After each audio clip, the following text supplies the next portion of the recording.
All right, got the YouTube thing going here, and we'll get going. Make sure I don't have anybody out there in the waiting room. We got one person there. Cool. Hopefully everybody's having a good night. I'm super excited to have you guys here tonight to talk multifamily. One of my topics that I love to talk, and just real estate in general, but really when you start talking about multifamily real estate investing, that it is a powerful strategy when it comes to real estate investing. Hope everybody's having a good night. I'm super excited. Hold on.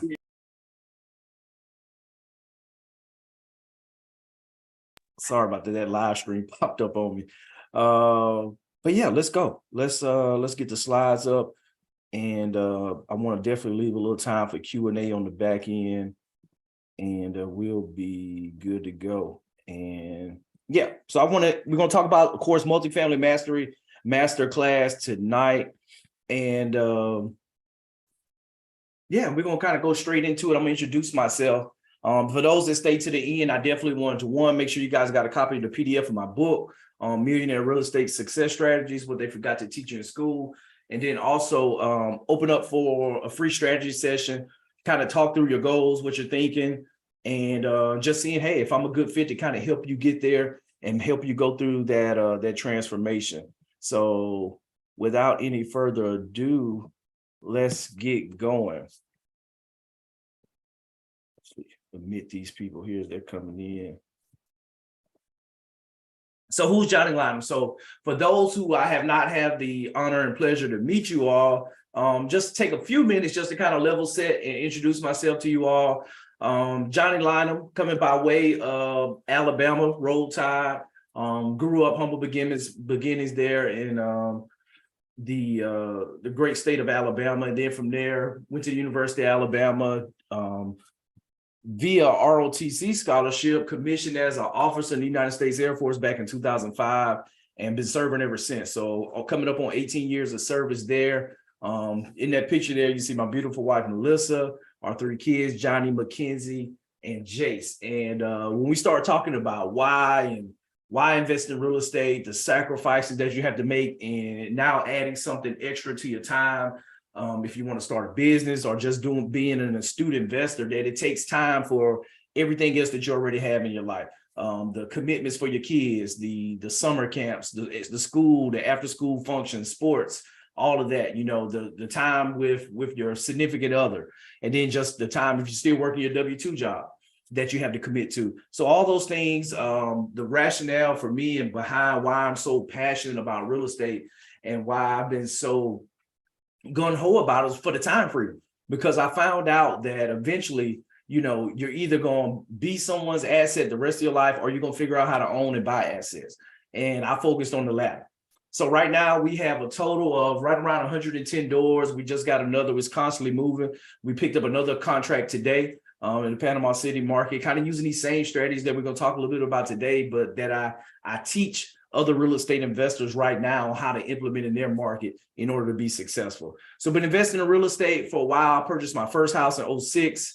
My wife and I started our investing company in 2015. I'll talk a little bit more about that in order to get to where we are today. I've done a lot of different jobs for the military, deployed multiple times, led diverse teams. I think definitely looking at just the holistic view of my career, managing a $1.3 billion software development contract was definitely one of the best times of my career, that 3-year period, with just kind of taking the money, taking the mission and executing and doing a whole lot of traveling here and there and delivering capability. And that's what I'm all about, is delivering capability. And when it comes to real estate investing, delivering results. And I know that's what everybody here is all about, is delivering results for their legacy, for their family members. And that's why you all took the time to be here tonight. So but yeah, so founder REI Genius, the community, my mentorship community, you guys are familiar with that. Operation Invest, kind of is the operations behind everything that I do in my fix and flip business that runs in Panama City, Florida, and across the state of Alabama. Then we talked a little bit about the book as well too. We'll pause here. Let's add in a few people here, bring in. So this here is a picture of my first property that I bought, 11 Pine Shadow Court. And then on the other side is a picture of me in my uniform. But when I started out, the information that I had that came fresh out of college, and for those that read my book, they know the story that it was a super humbling feeling that my credit was jacked up. I had a 5-year, engineering degree, had did all the courses for my military credits and everything. And I knew very little about money. My parents told me, get a government job, get a good job, save some money, and you'll be good. And that was what they told me, everything that they knew that they could tell me. But little did I know, like, hey, I need to pay my bills on time. I need to manage my credit card properly. And so those things kind of set me up for failure. And it was a super humbling feeling when I had to have a family member sign on my lease to get into my first apartment for my first job, fresh out of college. So I kind of took that gut punch and was like, hey, I got to change. And moving forward over the next 12 months, I got my credit improved and everything. And then I got presented with an opportunity. One of my my lieutenant buddies, we came in at the same time. Shout out to my guy, Nick Battle. He said, hey, J2, he's like, man, I found this property. He's like, it's a duplex. I'm going to buy a side and you buy a side.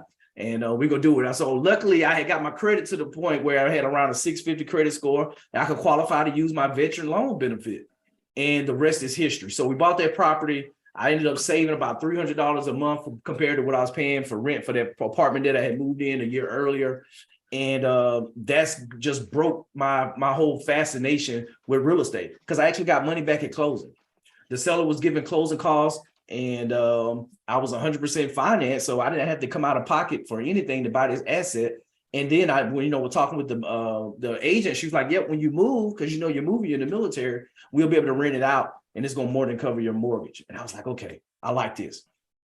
But at the same time, I was all in on the military, all in on the Air Force, and doing my job. But yet and still, I knew, hey, real estate is pretty cool. I became an instant landlord as soon as I left. And I just sold that property back in January of this year. And since I left January 2010, I never stepped foot back in that house again. And it's been pretty much rented the entire time. But this was the most financial education that I had, was get a good job and save your money. Anybody heard that? Somebody drop a one in the chat if you heard that before. Get a good job and save your money. They didn't necessarily say how much to save, 10%. Some people say 15%. But just save your money. You got to save something. And so it was like, okay, cool, save money. But how many people know that you can't save your money? You can't save your way to financial freedom. You can't save your way to build wealth. The only way to get there, I won't say the only way, you may hit the lottery, but one of the best ways to get there is becoming an investor. But my family wasn't in a position to tell me about investing. They didn't have any investments. And so if you don't get it there, I don't know, maybe did anybody in here get it in school? Did they teach you in high school, or in college, how to invest in real estate or how to invest, period? Even just maybe they may have talked a little bit about stocks and bonds and just the capital markets and things like that. But engineer, it was just strictly math and science. You didn't step foot. You stepped into maybe a microeconomics and a macroeconomics class, and that was it. That's all you was going to see in the business school. But it didn't really set me up for success when you get out in the real world, because you need to know about interest rates. You need to know about credit. You got to have some financial literacy, and in order to be able to navigate and move out here as an adult. Get a good job and save your money. So we heard that one. Then the other one you heard, work until you're 62 years old, retire, then start living. And this is a crazy one. This is a crazy one because you think about it. You work all these years, and then they want you to start living. Then they tell you, like, you saved all this money, but you only can access 4% of your IRA a year to live off of. And now you got to cut your costs, you got to cut your means, you got to cut your expenses, and you got to live like a hermit crab just so you can have enough money to pray that, you don't make it to 75 and run out of money. And then what you're going to do, you're going to go back to work? Or, you're going to go work at Walmart? That's a scary place. That's a scary feeling. And so this was a lot of us that this is the information that we get to do invest. And this is all we get. The only way that we know that we can set ourselves up for retirement. But I'm pretty sure all of you all know that there's a better way, because you wouldn't be here tonight if you didn't realize that there's a better way. You're trying to understand, hey, what is the most expeditious path to get me there? How can I accelerate that journey where is that I can retire at maybe 52 or 42? My goal is 42.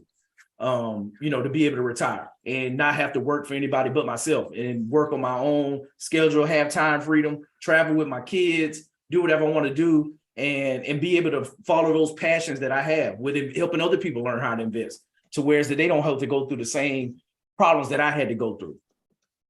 Afghanistan 2011. So this was I would say one of the best times of my career. And at the same time, it was one of the most taxing times. Worked 6 months straight, 12-hour days at a minimum, leading a team. And this is the foundation of everything that I talk about when I talk about find, fix, finish and doing real estate, that the work ethic, the team building, all of that the experience of the last 18 years goes into everything that we do in REI Genius. And so I want to level set from that perspective that we're not talking about life or death. When we're talking about real estate, we're talking about maybe the property manager may get a call to say that the toilet's leaking. Okay, big deal.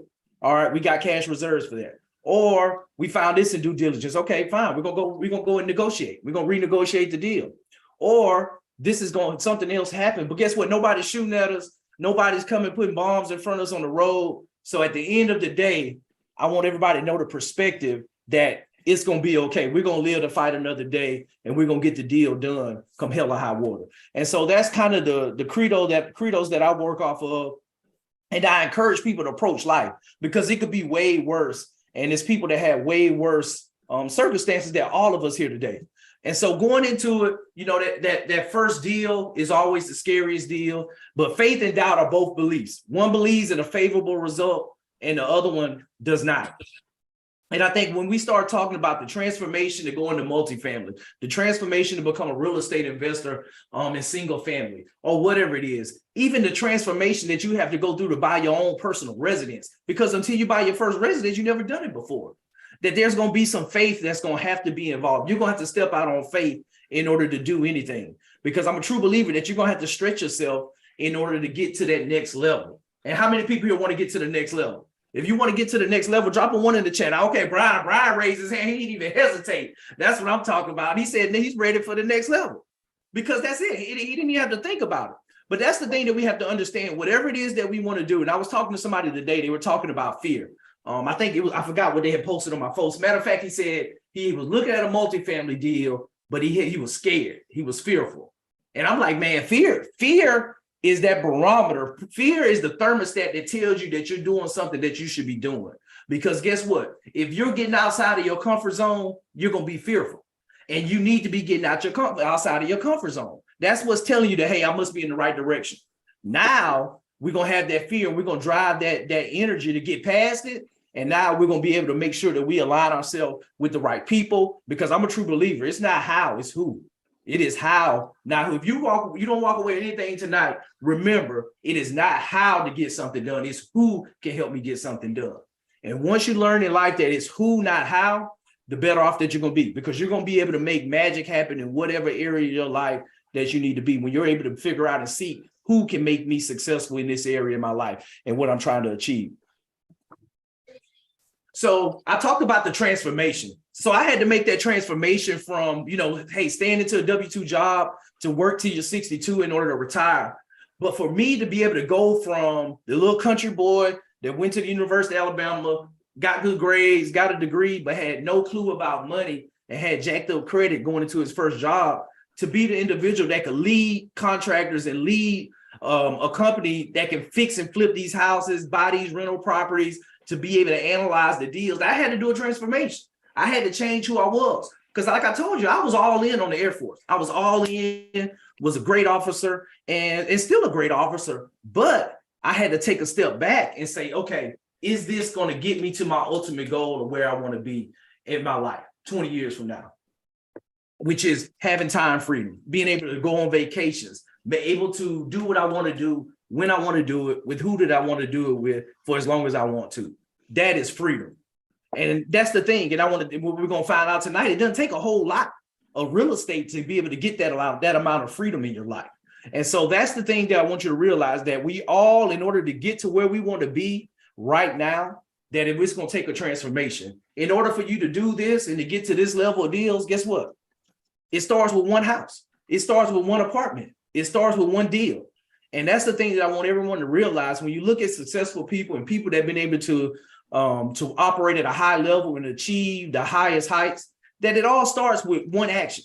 And it's no different than anybody else. I put my pants on one leg at a time, just like everybody else. And I have 24 hours in a day, just like everybody else. I got a family. I run 2 companies and I work full time for the Air Force. But I live on purpose. And I think once you figure out what the goals are for your life and you start living your life on purpose, that nothing would be able to stop you but you. That's it. Because once you put your mind to it, it's going to happen. Because guess what? Think about how many times that you were fearful about, like, oh, what if this happened? What if this happened? And then you focused on the negative result. And how many times does the negative result actually happen in your life? And so that's one of the things I'm a big believer with going through and understanding, one, journaling, but then also, 2, identify what do I want to happen? What positive action, reaction do I want to happen in my life? And then focusing on what task I need to take in order to have that transformation where I can be successful. And so that's what we're talking about. We're going to talk about that transformation to go there. My wife and I, we started our company in 2015. That time frame kind of was still working that job where I was talking about managing 1.3 billion contract, and going through that process, I realized it's like, okay, I'm doing this, but I got so much left into me. And then I'm seeing HGTV, we're seeing like, man, I can do that. I manage contractors at work. And I was like, what's the difference with managing contractors that's building a house? And so I made that leap. How many of y'all right now are pretty good at something? At least one thing. I know we probably got some people in that's pretty good. And so drop in chat what you're good at right now. I want to see what people are saying. You can be honest with us. Marketing, okay. That translates to real estate. Bugging my boss at work, okay. She's task oriented, okay. Ian and Tracy bugging my boss. Oh, I got you.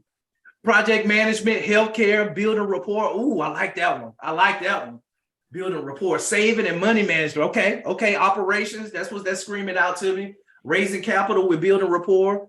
Deal acquisition with building rapport. Rapport is everything because all real estate is relationships, connecting people. Okay. Marketing. So that's it.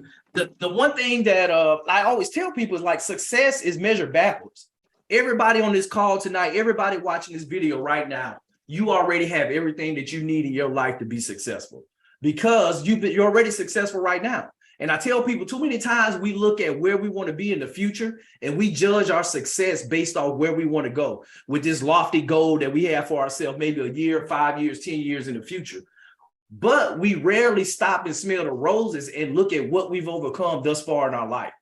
And now, when I say that we measure backwards, you measure yourself. Where were you 6 months ago? Where were you a year ago? What were you going through 5 years ago? Have you grown from that? Have you become stronger from that? Are you smarter from that? That's successful. That's what success. Success is looking in that mirror and identifying where you have come from already and saying, man, you all right. You were pretty good dude. You made it through that. That was pretty slick, man. You know, and some people that would have caved under that.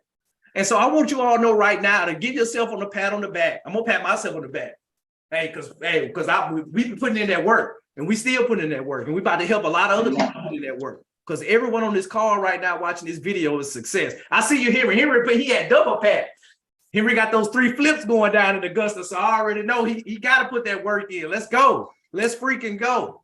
But that's what it is. That's what it is. So we started flipping houses 2015. One house at a time, one deal at a time, sell it, find the next deal, find the next opportunity. Had some learning pains along the way, fired contractors from 10 hours away. Because after I did my first deal in Virginia, I was like, it's too expensive.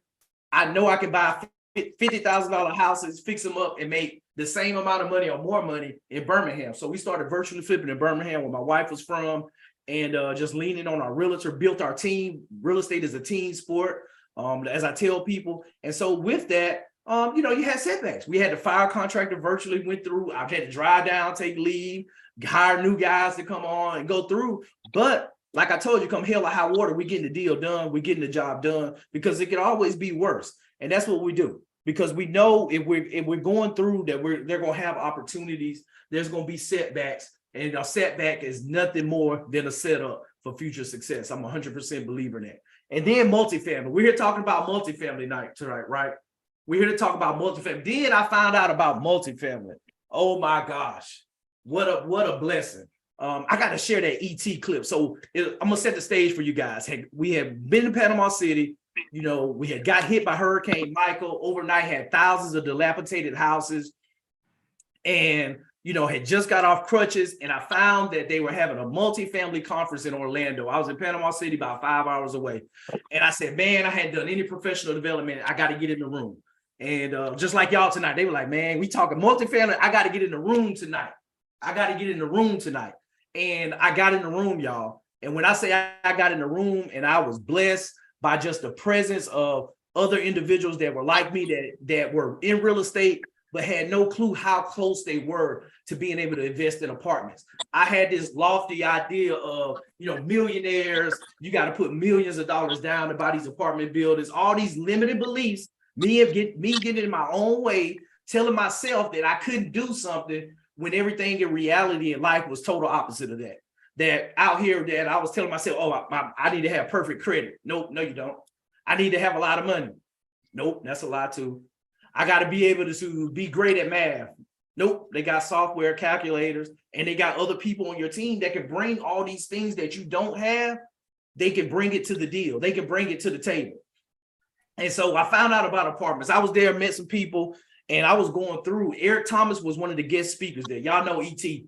E.T. brings the hip hop preacher. E.T. brings the energy. He was rocking the crowd, and it wasn't a whole lot of people that knew E.T. that was in the crowd. So I'm in there. I'm like, man, I found E.T. when I wasn't been deployed like a year and a half earlier. So like you going in there, you in the gym, I'm listening to E.T. I'm on YouTube at work, sitting there listening to E.T. So when I was like, E.T. is here, I was like, man, let's go. You talk about getting motivated. So he was talking to the crowd. The crowd wasn't getting hyped. People weren't really getting into it. So he was like, who in here wants a multifamily? So I was like, I was crazy enough to raise my, I was like, man, me. I was like, I was in church. They were like, hey, who in here wants a blessing? I'm like, me. I'm raising my hand. Let's go. And he called me out. He's like, cool. He was like, man, he was like, how many kids do you got? I'm like, I got 3. He said, you married? I was like, yeah, I got a wife. He said, all right. So you need one for yourself, you need one for your wife, and you need one for each one of your kids. He was like, what's your wife's name? Melissa. He's like, Melissa, get one. He's like, what's your kid's name? I was like, Johnny. I was like, Mackenzie and Jace. And he was like, okay, but you need to get one for each one of them. He said, how much time you need to get it? I said, man, give me 1 year for each one. I said, 5 years. He said, all right, you got 5 years to get 5 apartments for your family, for your name. I'm like, cool. I'm like, let's go.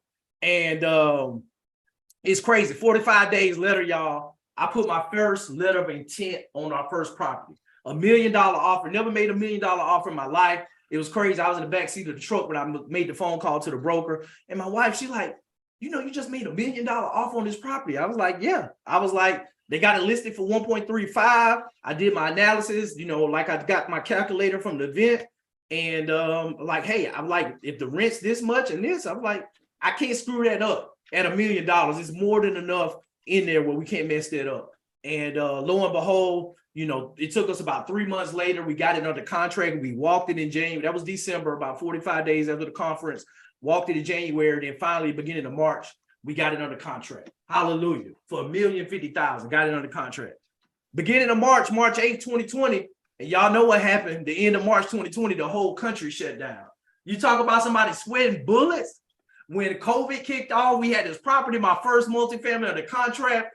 One of, you know, the partner had talked about, you know, hey, this multifamily vision, I had cast, this is what we doing. Man, they couldn't even show up at work in California. You know, the stock market had tanked. You know, people were like, man, no, this ain't a good time for me. I'm like, okay, we gonna figure it out, or we gonna figure it out. So we gonna figure it out. And what did I do? We figured it out. And it was crazy because I was able to partner with a couple guys in my mastermind group. And he raised $75,000 of the $210,000 we had to put down. I brought the other 110, 115 down for the down payment and closing costs. And then I had a buddy that chipped in and put in 20K that went to college with me. And so we ended up on my first deal, and we're going to dive into it, that it was this apartment right here. And but some of you may have seen the video I put up a couple of days ago, but I was down in Panama City a few weeks ago walking the projects and everything. And I was, you know, always trying to shoot content, was walking outside of them. And yeah, and it was a great deal. It was 18 units. You had the 16 units right here, 4 quads, and then you had the duplex across the street. And we were able to close on the deal for $1,050,000, and life was great. And from going from that transformation from the single family guy, well, you guys already told you how I came from, W-2 mine, the Air Force. Then from there, I was like, okay, I'm gonna create a company. I'm gonna start flipping houses. But now I had to go through another transformation. How many of y'all know that you're gonna have to change a couple times in your life? You're gonna have to recreate yourself, because in order for you to be the person to buy a multifamily, you're gonna have to change who you are today. How many people here ready to change? I don't know. That change, people get uncomfortable when you start talking about change, and like, oh, no, you're gonna have to go work in another department. No, man, I'm good. I've been here 5 years. I know my way in and stuff. But the coffee pot, it get the right temperature over here, man. I don't know if I need to be going down the hall and all that. But y'all got to know, you got to change. You got to change. And that's the thing that you got to realize, that everything that everything that you have inside of you has gotten you to this point. In order to go to another level, you're going to have to change. You're going to have to change who you are. You're going to have to change your habits. You're going to have to change your goals. You're going to have to change the people you hang around. You're going to have to change the stuff that you read, the stuff that you're talking about, the stuff that you're doing in order to get to that next level. And I don't know. Anybody ready to get to that next level? Y'all dropping in the chat. I'm going to give me a sip right here. I want to see if anybody ready. Type next level if you're ready to get there. Now what you want, what kind of money you want? Okay, 100. That's it, 100. Next level, because we got to get to the next level. And that's why I want y'all to realize that it just takes some goal setting, and it takes the right information, and then it just takes repetition over and over again to get there. And if you are committed to it, you will not miss the mark. You will not fail. And so we're going to keep going. We're going to get into it and go to details. So it was listed for 1.35 for the 18 unit. It was built in the mid 80s. Average unit size is 750, and we ended up buying it for $1,050,000. So I talked about raising the money on the deal, pre-closing, but we're gonna get back to the close. I'm gonna walk you guys all the way through it. So we got this thing under contract in March. We know COVID is going through everything, so I had to go through and analyze. So this is a screenshot kind of the deal analyzing. For those, if you can see the screen, I don't know if you're on your mobile device, you may not be able to, but going through, but we went in and estimated, hey, what is the rent's going to be? What are we projecting that we could get for the rent? We had 4 units that were down that we knew we had to renovate. And then they already had renovated 10 of the units. And so we already knew they were getting $850 a door for the unit. So that was easy. I'm like, okay, that's the market rent. We understand the market rent. I'm going to go in and I'm going to say we can achieve $875 over the next year. Right now, we're getting $950 for the 16 units on the quads, and then for the duplex, those units are bigger. We're getting $1,000 a door for those, which is well above where we originally projected our rents at. But when you go through, when you look at it, that this stuff isn't rocket science. You just get the information, you plug in the calculator. You can learn the numbers behind it, but a lot of this is kind of straightforward. You look at the vacancy. What's the market vacancy for the area? That's a number that they give you. You can go in and figure the rent out based off the number of units in the market rent. We look at the utilities, if we're paying for utilities, and we look at for any reimbursements that we get from the tenants, because they may be reimbursing us for the water. If we're paying for all the water, if we're paying for trash, then we can have them start paying part of the trash bill, and for pest control. And so you look at your expenses. You got taxes, you got insurance, you got repairs and maintenance, you got your supplies, you got your management expense for your property management company, you got your marketing budget, pest control, and then you got miscellaneous stuff. And then after that, you look at how much money you're gonna be left with at the end of the year after paying your bills. And it's like, okay, how much money do we have left to pay our mortgage? And when you go in and look at it, I put in the numbers. And you can see that the offer price of $1 million, and going in that we were expecting, with a net operating income of $106K, with the expenditures and everything, that we were expecting a 19% cash on cash return, which those that know multifamily, you get 19% cash on cash return in a year. That's pretty good. And we were buying around a 10% cap rate. And so when I saw all this stuff, I'm like, yeah, this is a deal. This is a deal all day. I'm like, I ain't never done a multifamily deal, but I know what a deal looks like, and this is a deal. And so I'm like, let's go. And so here's the front page of the contract. You can see we put that LOI in December 8th, 2019. That was a great day in my life. $1 million right there under number one on the purchase price. and typed it up, got this copy from a buddy of mine that I had met at that conference. I like, hey man, I need an LOI. I got something I'm looking at. And that's the whole power of having a network. And we were able to put that in. So we got it under contract. One of the things that we found out, if you look at the bottom right picture, when I pulled up, when we did the survey in January, just walking it, it was a puddle of water in the middle of the street. So I'm like, okay, that looks like distress. I'm like, okay, what's going on with that? So lo and behold, that there was a water leak and it had bubbled up in the middle of the street. So being my first deal, we were negotiating back and forth. They were like, well, we can close on it and then we'll just give you the money at close and then you get it fixed after you close, and you do it like that, and we'll just take it out the process. I'm like, nah, COVID happening, all this. I'm like, y'all got to fix this before we close. And so we ended up not closing until June, just because we had to wait. We had to get on their calendar. It took a month to plan the work out, and then they got the work started and everything. So it kind of drug closing out, which was great because my initial plan to bring in an investor to partner with me on the deal didn't plan out with COVID and everything. And so I was looking elsewhere, and when my buddy stepped in, and so it gave me time to put a little bit more due diligence in and bringing in a partner on the deal, and it worked out well. And so they did $30,000 worth of water main work. They reran all the water lines to the units, and life was good. Because it's always good to have cash reserves, because things like that, what if the next week after you close was when the water started popping up in the street? And then it's like, you closed, it's your problem then.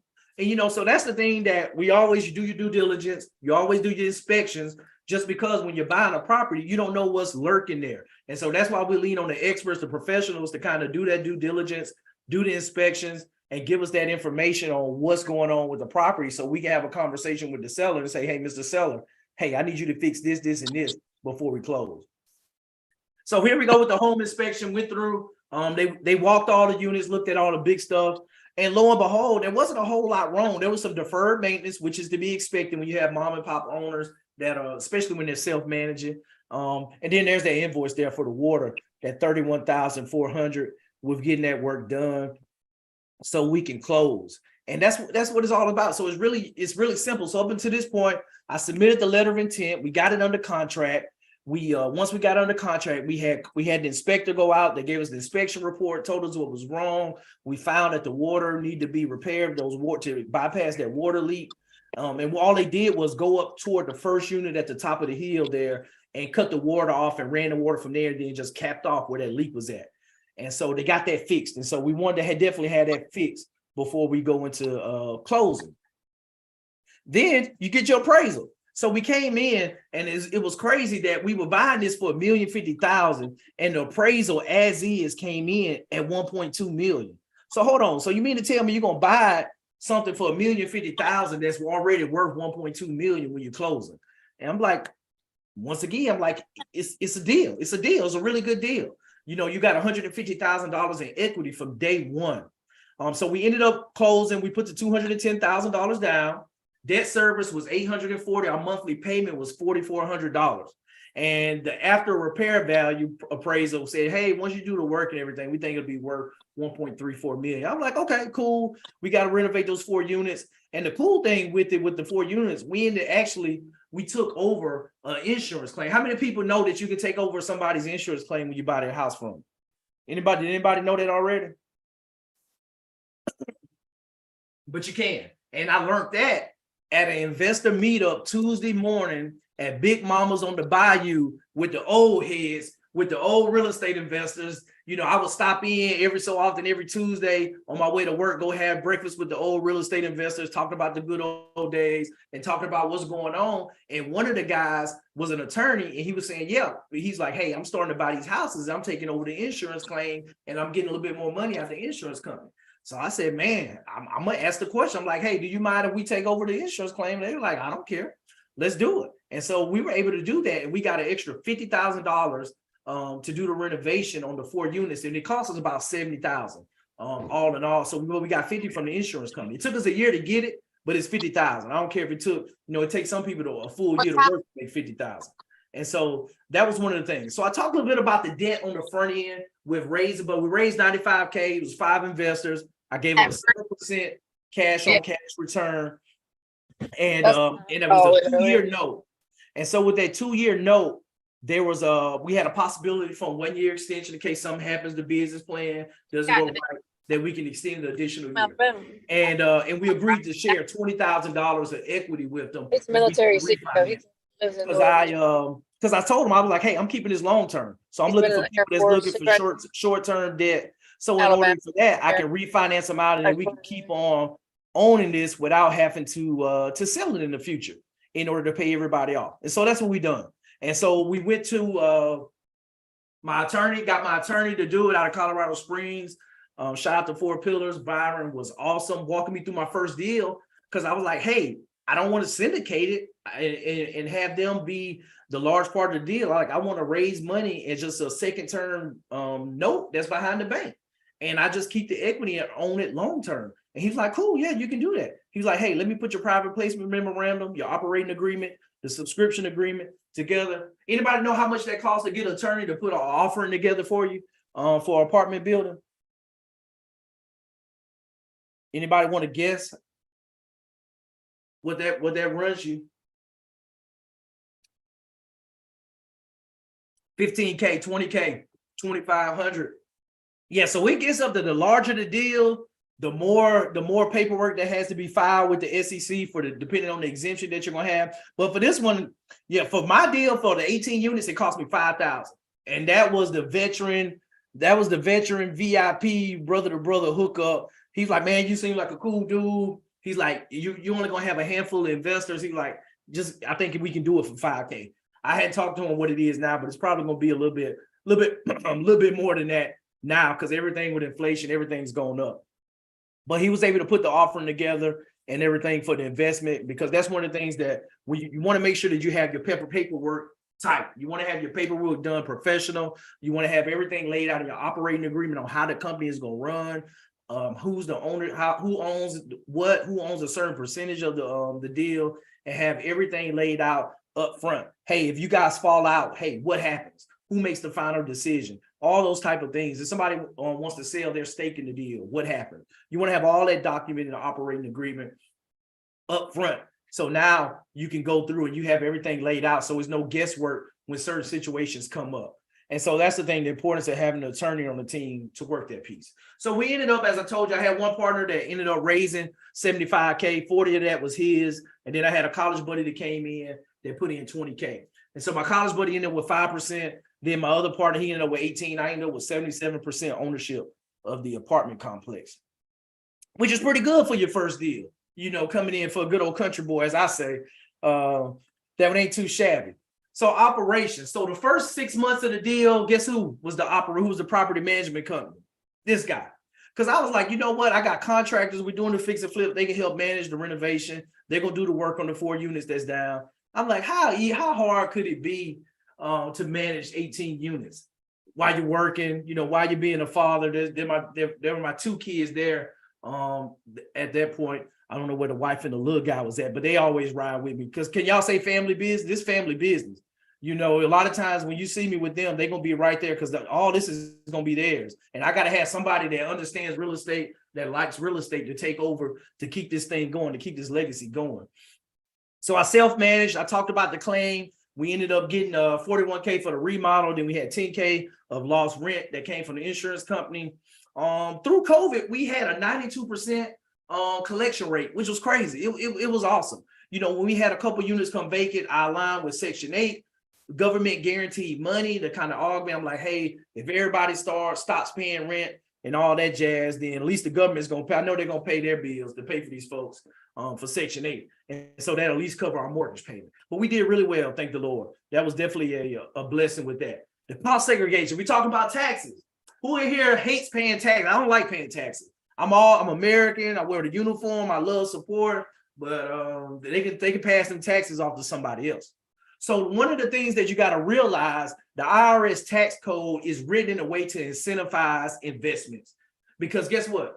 The United States government does not want to be a landlord, and they do not want to be out looking for oil and gas. And so what they do, they write the tax code to incentivize investors to put money into being landlords and to invest in the oil and gas. And so that's why you see those 2 industries are kind of some of the most heavily tax advantage investments out there is because they want to influence people to invest capital in those areas. That's why we saw the opportunity zones popped up. It was like, hey, let's give these people incentives to invest their capital gains in these areas, and we're gonna give them a tax break because that's the only way they're gonna be able to get capital to invest in those areas.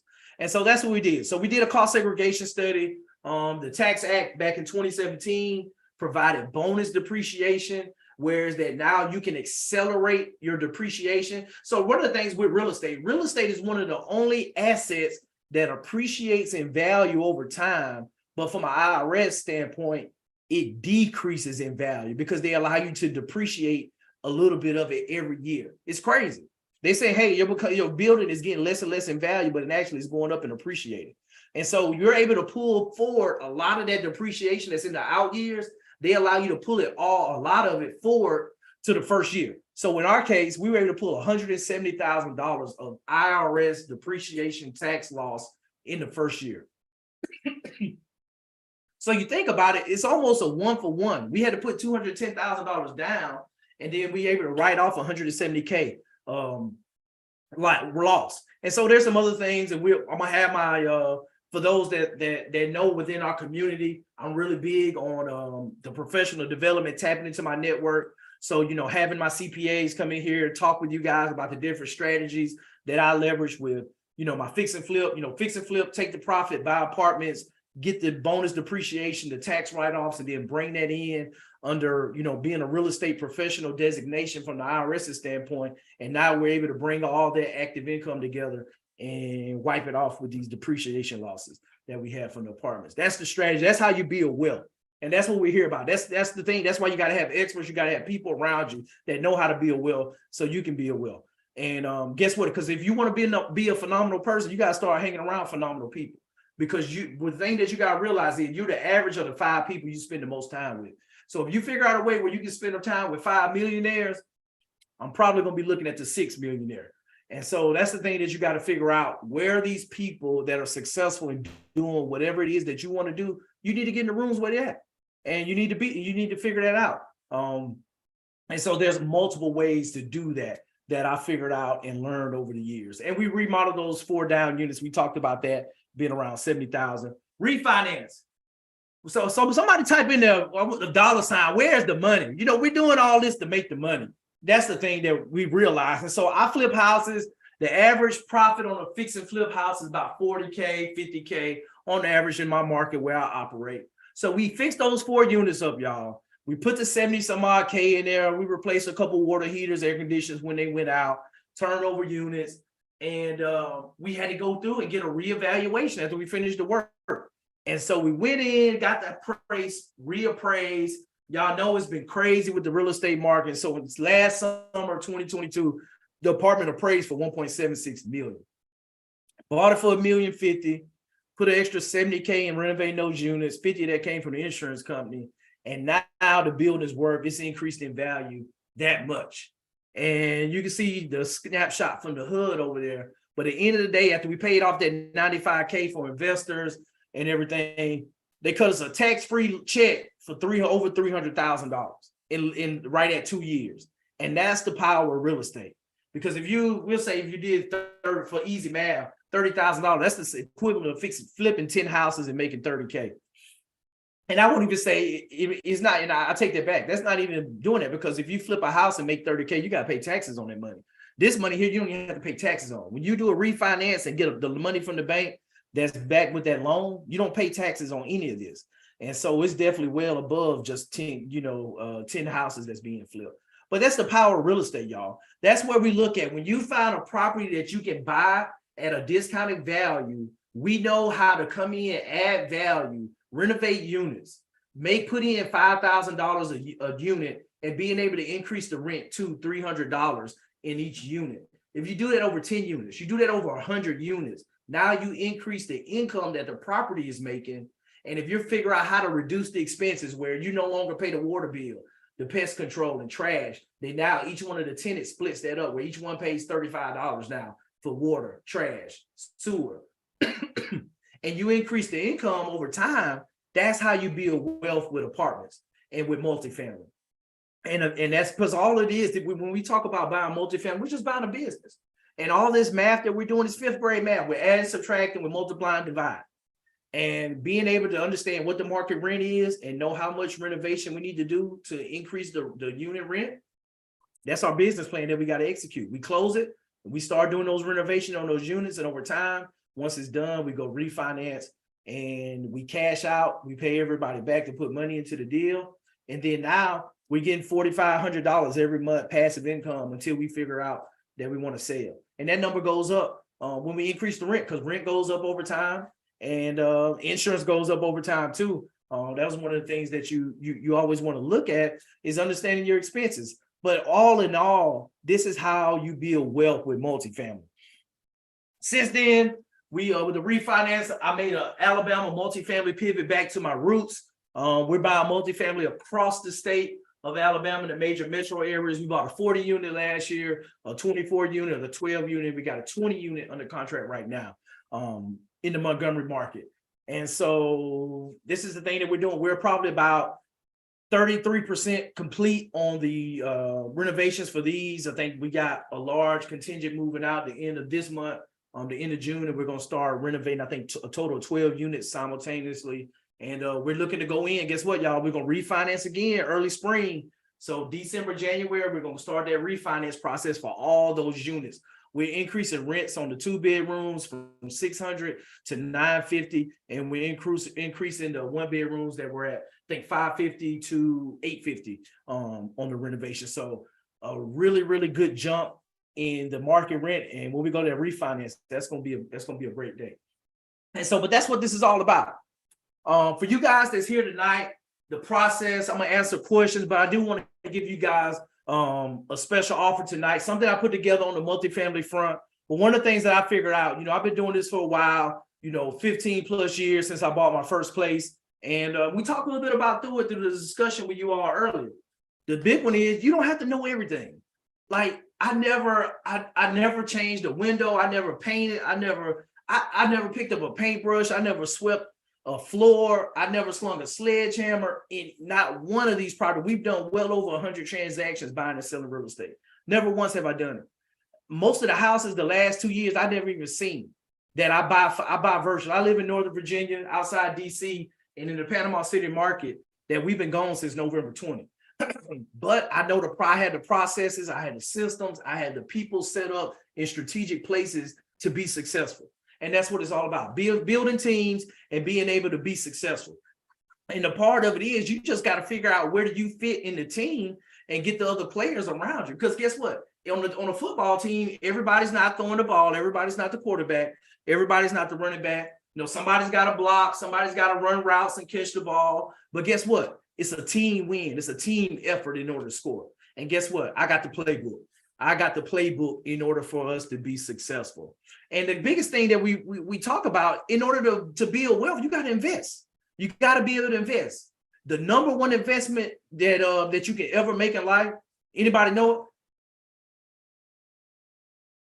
it? The number one investment right now that you can make to build wealth is investing in yourself.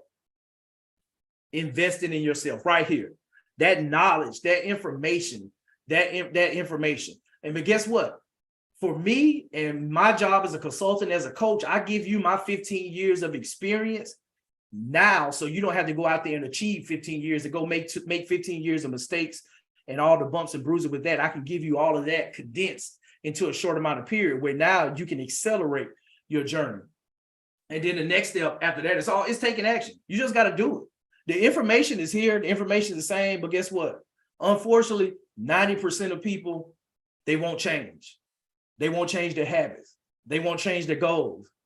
They won't change what they need to do in order to get there. Because the process to get there has been proven. It's the same process over and over. There's been plenty of successful real estate investors over the years.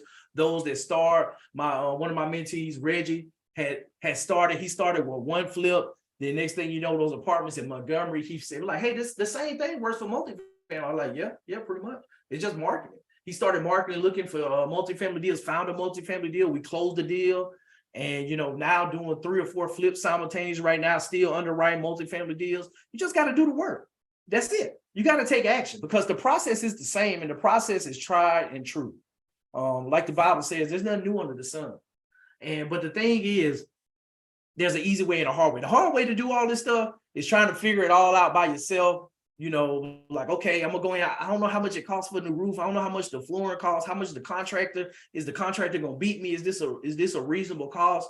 You know, how do I underwrite? How do I analyze the problem? You know, I know it's just fifth grade math, adding and subtracting and dividing. But if you don't put the parentheses around the wrong numbers when you add before you multiply, you're gonna get the problem wrong.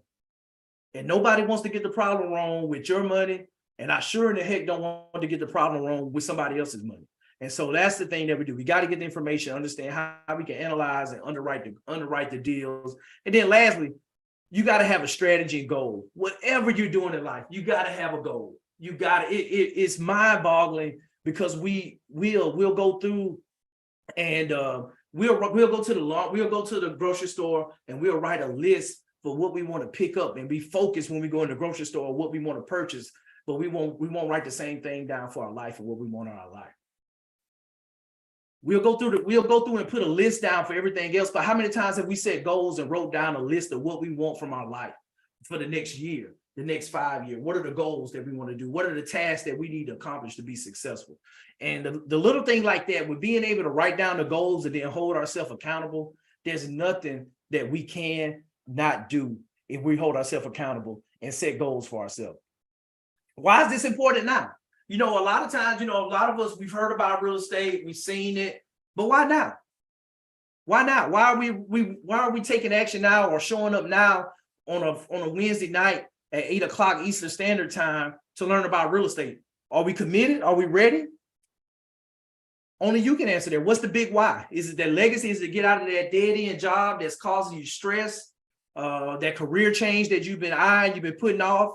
Is it making that legacy for the next generation, for your kids to leave something better than how you were brought in?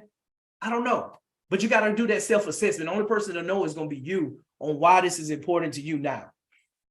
You know, one of the things that, you know, the people, you know, a lot of people say is like, okay, well, I'm not ready now. I'm like, there's never a good time. Life is always happening, because guess what?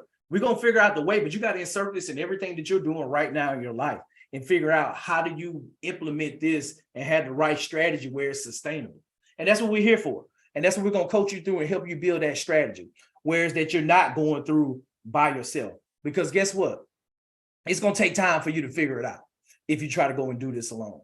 No doubt. It took me a long time, but now that you have a proven process and system, that's all you need is a system. Think about it.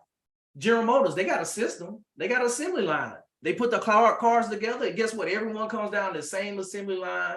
It's the same process. They may change the color of the paint. They may change the seat, may not have leather, may have cloth seats. But all in all, it's the same proven system every time. It's repeatable. And it's a repeatable result.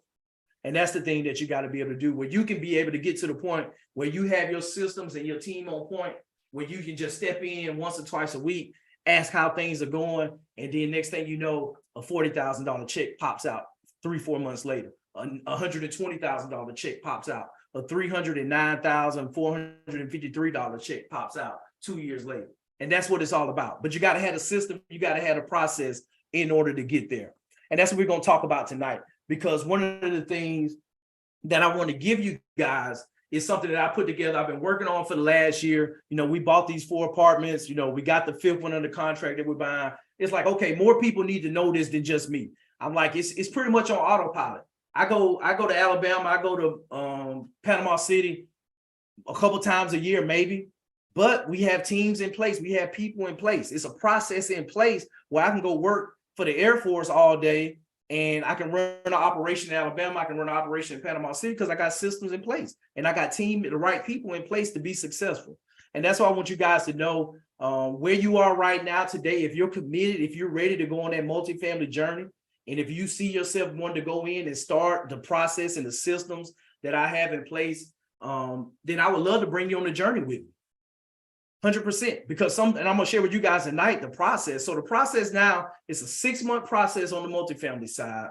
My goal is to bring in 20 people in the cohort. With the 20 people, we're gonna figure out when, What are you good at? What's your superpower? Because guess what? You already said what you need on the team. You need somebody that can find deals. You need somebody that can put the money together. You need somebody that can operate the deal. And then guess what? You need someone that can raise the capital and put all that stuff, that piece together. So 4 parts to the deal. Guess what? How about you have a group of individuals that's going to bring the deals in together? I got my virtual assistants that do my marketing. Guess what? We're going to have a team of VAs that's going to be able to support one cold calling these owners directly that own these properties, send them a mail. We're going to be sending them text messages. We're going to be bringing in brokers from these areas that people want to invest in. If you want to buy properties in Valdosta, Georgia, or Huntsville, Alabama, it's like, okay, let's get the top 3 brokers in there, bring them in. They're going to come talk to the group. And now within the group, it's not you going to build a relationship with a broker. The group is talking to the broker. And now guess what? You're leaning on the expertise of the group and myself when they come before us. And it's like, hey, this is what we're doing. We're buying this asset class in your area. We would love to work with you. We got money already set aside. We're back. We're ready. We're waiting for the deal. We're waiting on you. And now we're going through as a group versus individual. And there's power in unity. And so that's one of the things that we're doing. We're taking a military approach and bringing it to real estate investing, where we're establishing task forces to focus on individual markets and bringing a cohesive team that's running together with system and processes in order to execute and buy property. Because one of the people we talk about is like, one, my money. I don't have the money. I don't have the money. When I just talked about that apartment deal in Montgomery, my partner, Reggie, that found that deal, he didn't have to put no money in the deal, and he owns roughly 30% of a 96 unit. When we close on this 20 unit, 96 units in that area. That's life changing, y'all. That valuation, when we finish renovating these units early spring next year, we're looking at a valuation of about $9 million on that property. And that's just from working with a wholesaler who didn't even have a deal under contract, then doing the due diligence to find the owner, send them a certified letter, send our real estate agent down there to meet face to face with them. Me fly down there, we sit down across the table with them. They like us and say, yep, we're gonna sell it. And then the property management company, they manage the other guy's stuff too. And when he found out that his buddy was selling, then he said, guess what? I want to sell too. And then I'm gonna owner finance it. You can't make this stuff up. You can't go into a deal and position that. But guess what? If you're on the sideline, you're not in the game, it's never going to happen for you. It's never going to happen. And that's the thing. One relationship can change your life. Because guess what? One of those guys, he said, man, you know what? We got like 7 other properties across town that we're probably going to sell over the next few years. Guess who they're going to call? Guess who's going out there and going fishing with him? And, building rapport, building a relationship. So when they would get ready to sell those multifamily that their families built from the ground up 25, 30 years ago, I'm like, hey, yeah, I'm still buying. Oh, you selling? Oh, yeah. Let's go out here and let's go hunting together, or let's go fishing, or and talk about it. And yeah, you'll be surprised. These deals don't even see the light of day with that. It's a whole nother world. But you got to know, if you want it, it's for you. You got to make that decision that if you want it, and go get this for you. So that's what we're doing. We're building teams. We're going to kind of the capstone with all this. We're going to have a 2.5 day immersion in Montgomery, Alabama, where we're going to have a full day of instruction. We're going to look at doing some networking and bus you guys over to Tuscaloosa, Roll Tide. We're going to do some tailgating for one of the Alabama football games that Saturday. Get to know each other in person a little bit better. And then that Sunday, we're going to have a half a day at the property that I just talked about in Montgomery. We're going to walk it. I'm going to have my PM company. They're going to be there, kind of walking through the process, talking with them, and my on-site manager and all of them, to just see the process and to go through the experience. And so that's what it is. For you guys that are considering, would love to talk to you. I'm going to set some time up on my calendar the next few days. We're going to look to get going here. Probably the week after the holiday, 4th of July, just to kind of get everything lined up, get everybody onboarded. But that's what it is. Multifamily Millions program.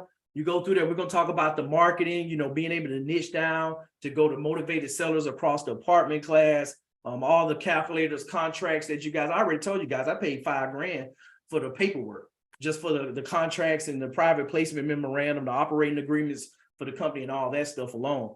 But I could prefer lender. I ain't even talk about it. I told one person, I talked to my guy Henry. He's already going in on this, but the preferred lender. I got lenders already that have limited partners ready to invest in our deals.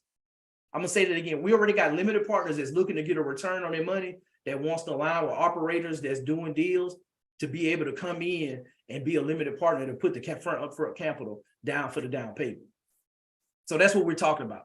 That there's power in unity, and guess what? There's a lot of power in proximity.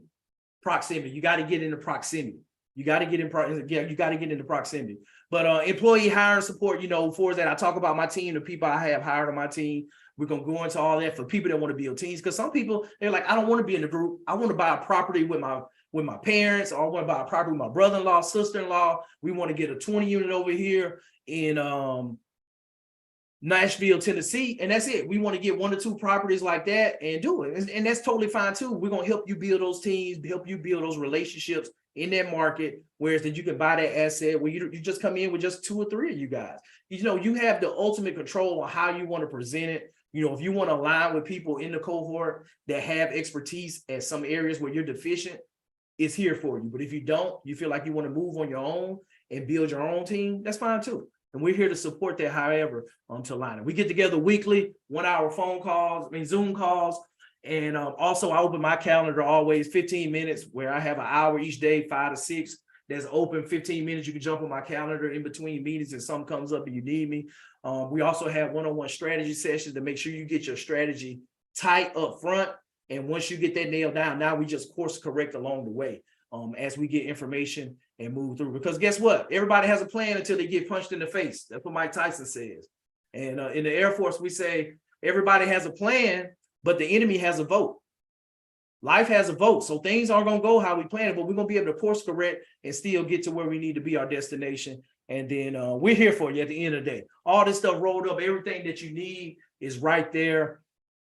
I'm going to answer questions, y'all.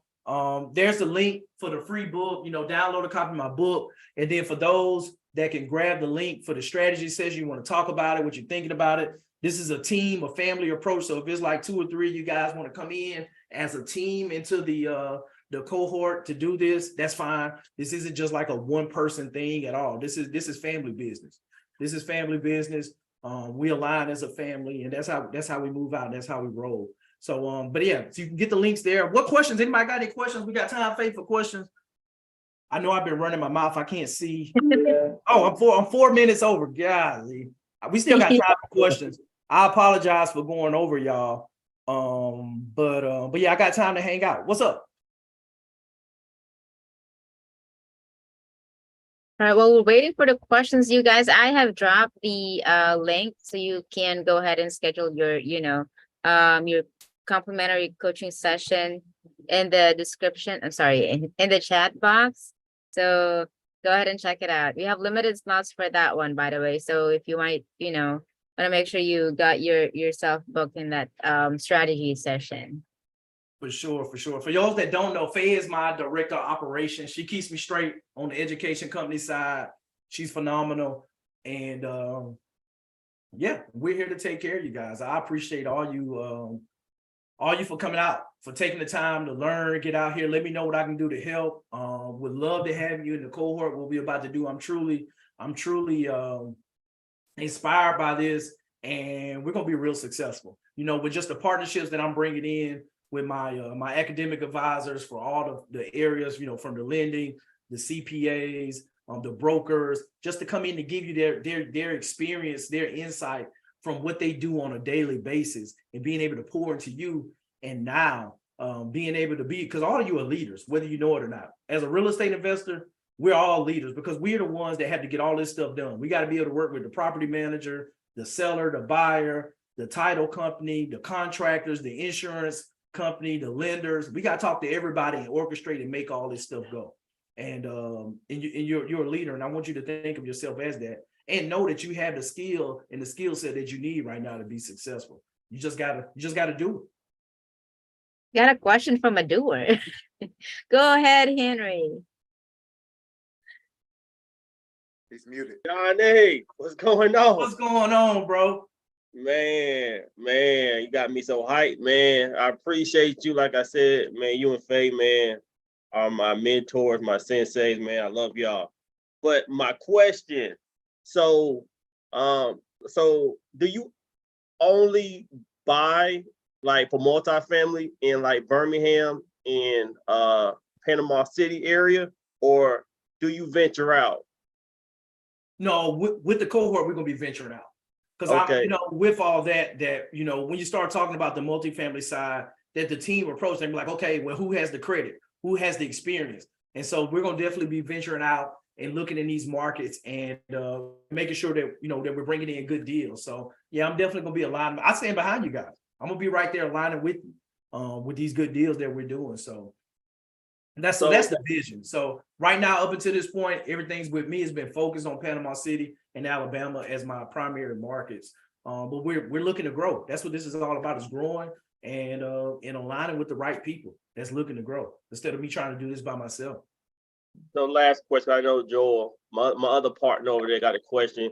So let's say that we're venturing out into uncharted territory. Like, what would you recommend, like finding, because contractors are, the heart and soul of your operation, finding good Right. contractors. So if you're going off into uncharted territory, what would be your first step in trying to find good contractors somewhere that you don't really have a good stronghold?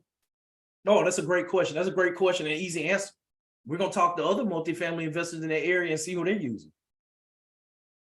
That's so it's a repeatable process. If they got somebody that's doing quality work for them, and because guess what? Once they finish the renovations at their units, they're done. And a lot of these companies, when you start talking about multifamily, they're professional contractors and they got multiple crews. And so we're gonna reach out, we're gonna network on the investor side, because we're gonna have somebody that's gonna be boots on the ground in every market there. And so once we get the boots on the ground, we're gonna align with the investors there, the multifamily units there, and just get referrals. And we're gonna do due diligence, and we're gonna talk to people that they worked with in the past, get references, and and you go through. And then you just measure performance.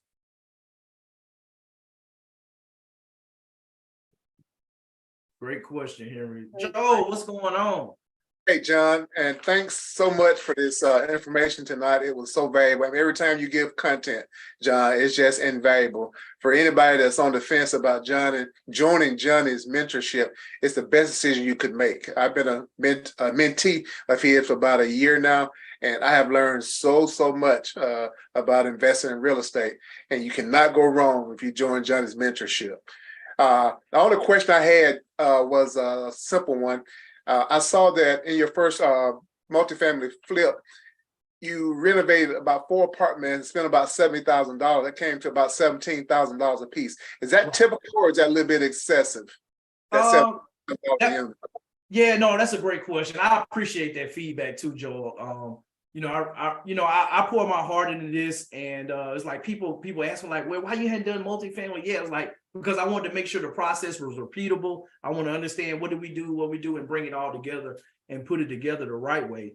But it was untypical. So these units, because of the hurricane damage, they have been stripped down to the studs. All the sheetrock was removed. In 2 of the units on the upstairs, all the flooring was done. One of the downstairs units still had tile. So everything was stripped down, including the HVAC units were taken out. So we had to completely rebuild them up for those floors. So normally you don't have to do that because it's just cosmetic stuff. You're just gonna go in and paint, put in vinyl plank flooring. You may tear out the cabinets. Like the units we're doing right now, we're just repainting the cabinets and we're resurfacing the countertops to save money, because we're investing to make money. So that makes sense in our market. We don't have to put granite countertops in, and then and you just replace your HVAC and your water heaters when you need to, just depending on where they are for the life cycle with that. But yeah, a typical renovation, you're gonna probably spend somewhere between $5,000 to $7,000. Good. Thank you. Yep, no problem. Can I piggyback on what my buddy Henry asked a while ago about the contractors for the multifamily? The same thing, maybe I'm asking also, and possibly Justin, applies to single family. If you're investing out of town, if you look at if there's a lot of investor activity going on in the area, you can always call up the ones that flip that house and ask them, would you do this, or do you have a team? And you get referred, especially if they did a good job and the pictures are on the internet and you saw it was a good flip. You can ask them, who did your work, or do you do it yourself, or do you recommend anybody in the area? Yep, 100%. It's the same process. You hit the nail on the head, Joel, when it comes down to that. I'm gonna give you guys a good hack for that. Just right, so you know the areas like certain side of town, they may be gentrifying, where there's a lot of flip activity. Just ride around, and then those houses that you see with the dumpster in front, get out and talk to the contractors working. Get a car, chat with them a little bit. You know, just find contractors out working, looking. Just kind of when you walk in there, it's like, okay, that tile working, that bathroom look pretty good, you know, and just check out the work that they're doing. You know, when you see contractors and ask them. That's how I found my contractor that I've been with now for 4 years in Panama City. That's a funny story. We were out, the family, we were out putting out bandit signs, and we were riding, and it was a guy walking out to the car, and he was bringing out old sheetrock and putting it in the corner. I was like, my wife was like, you need to go back, because we had just got something under contract. She was like, if we had to build a team, she was like, you need to go back and talk to them and get their information. I'm like, no, I ain't about to go bother those guys. She's like, you need to go. She says, I'm like, yeah, she's right. Let me get out. You know, I'm an introvert, y'all, whether you know it or not. I ain't like, I don't want to go out bothering these folks. And then went in, talked to the guy, and didn't speak English. I'm like, okay, cool. He didn't speak English, and then he just pointed to the back. So here I am, walking to somebody's house. I don't even know whose house it was they were working. Yeah, I'm walking in the house. Then I'm looking like, hello. And then it's three Hispanic guys in the back talking to a circle. Then I walk up, and then I was like, hey, you guys speak English? He's like, they looked at me. They was like, yeah, speak English. I was like, you guys have a card? Or like, I'm looking for an estimate for a job. And they ended up calling me. When I called them, and he called me back probably like a week and a half later, got the estimate. I'm like, okay, these guys are good. And it's been a wrap ever since. They did that house, and we've been working together for 4 years. Shout out to my guy Lamus, godsend. It was funny, like, you know, probably 6 months later, he was like, yeah, well, Mr. Johnny, he was like, when you rolled up, he's like, we thought you were Puerto Rican. I was like, what? Yeah, he told me that they thought Puerto Rican, but you know, and that's the thing, that with all this stuff, we're creating jobs, y'all. We're improving communities. It's just so much that we're doing that, especially when you're the landlord, you can provide quality housing, and you can help people in so many different levels that it's cool and it's fun. It's fun. I enjoy it. Brian, what's going on, man? Hey, so I have a question about the type of properties that we'll be looking at. Are all of the properties that we're looking at ones that will need fixing? So are we forcing value on all of the properties that we look for? We can. It just depends. It depends. Some people may want to go on like, hey, I just want to buy something that's like a newer asset, a Class A or Class B asset that's not as old. And you go through, but that's the thing, you just got to realize, like, okay, are you trying to force value to get a return? Because some people may just go in and want to hold long term for the cash flow and not necessarily want to do a value add approach. So it's just different options and seeing where you are with your strategy. Because some people may want to buy super cheap apartments in war zones. I don't recommend that. That's not my recommendation. But hey, you know, if you want to go buy an apartment in a distressed area, you can definitely do that. But just we're gonna talk about the pros and cons of each asset class. Whereas if you buy Class A brand new construction, your cash on cash return is gonna be a lot lower in that situation, because you're gonna have higher rents, you're gonna have lower maintenance costs, but you're gonna pay a pretty penny for it. And so that's the thing. Just because of the large amount of money you got to put down, you just go that cash return from those rents is gonna be lower compared to like a B class, C class, where you can go in, force appreciation by going in and doing $5,000-6,000 per door and increasing the rent $200 or $300, and then now you're forcing that appreciation, like we said, and the value. So it's just different strategies to do there. And I forgot too, one I just hit me that we're talking about the $6,000 investment, that I do have a financing option. If you guys want me to finance it for 6 months and kind of spread it out, that's an option as well too, that we can talk about. Just hit me up on the strategy session with the links, and we can definitely chat about that too. Any other questions? George, I'm talking to you at 5. Yep, we're on the calendar. Yep, for sure. I saw that. All right, y'all. I appreciate you. I love talking real estate, multifamily, and hey, this is what we're doing. We building. We'd love to have you with the family. Encourage you guys to definitely check out the REI Genius community. It's funny, I got something coming out that we had somebody to come, did our 5-day, my 5-day free boot camp, and just got a duplex under contract in Atlanta, Georgia. Y'all, that yeah, it's crazy. That's what she was like. They was like, yeah, I was like, I'm doing deals and getting my building wealth off your free stuff. I'm like, I know you can. It's like you can do any of this stuff. It's like I'm just here to accelerate, to hold your hand if you need clarity. But if you go through and implement and study this stuff and do it, you can do it all day. So yeah, that's cool. And they did it with their self-directed IRA, which is super dope. But yeah, I'm gonna be more to come on that. So that's another good news story. I got that yesterday that just kind of like, oh, that's what's up. That's what's up. So y'all know how to reach me. Let me know. We're gonna try to get about 20 folks in here for the cohort, and we're gonna start getting after it here soon in July.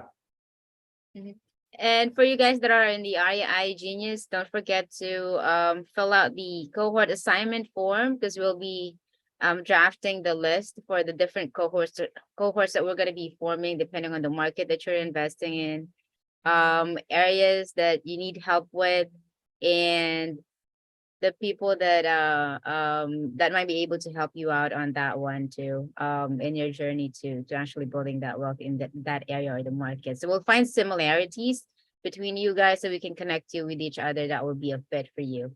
Which link is not working, Joseph? I think he was talking about the survey one there. Oh, okay. I'm gonna DM that to you guys or send it to your email. Yeah, to make sure that you got all of this. Okay.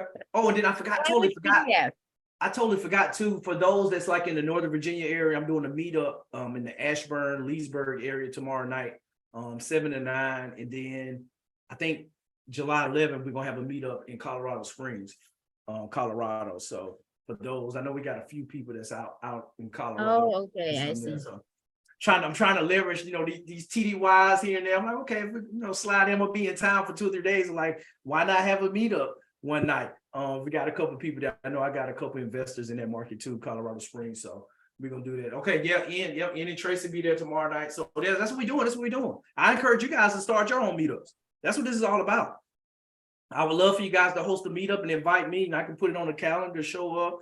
I'm trying to make my way to Augusta, Georgia. Henry's got 3 flips going on down there. So I'm gonna try to swing down through there in July. I got a partner. I got to talk to Paul Myers, who came in and spoke to the group a couple of weeks ago, who's a huge wholesaler in that market. That him and I are gonna try to put some stuff together too. And then I'm gonna try to squeeze in around the golf. So I'm gonna bring the golf clubs as well too. So this is what it's all about, y'all. I'm here with it. We're building, and let's go. Let's go. Let's go. I appreciate all you guys. Shu, Kimberly, Clay, Nikki. We're gonna hear it from Tracy. Henry. I see you on the iPhone with the hat on. I can't see the name, but I appreciate you, Joel, Henry, everybody. We gotta do we can do a picture, Faye. Can you take a picture, do a screenshot? Yes. All right, let's go ahead and do it. All right, 1, 2, 3. That's what's up. Y'all have fun. I'm about to go see what my kids not in the bed. Thanks, guys. See you around. All right, y'all. Later, y'all. Good Be blessed. night.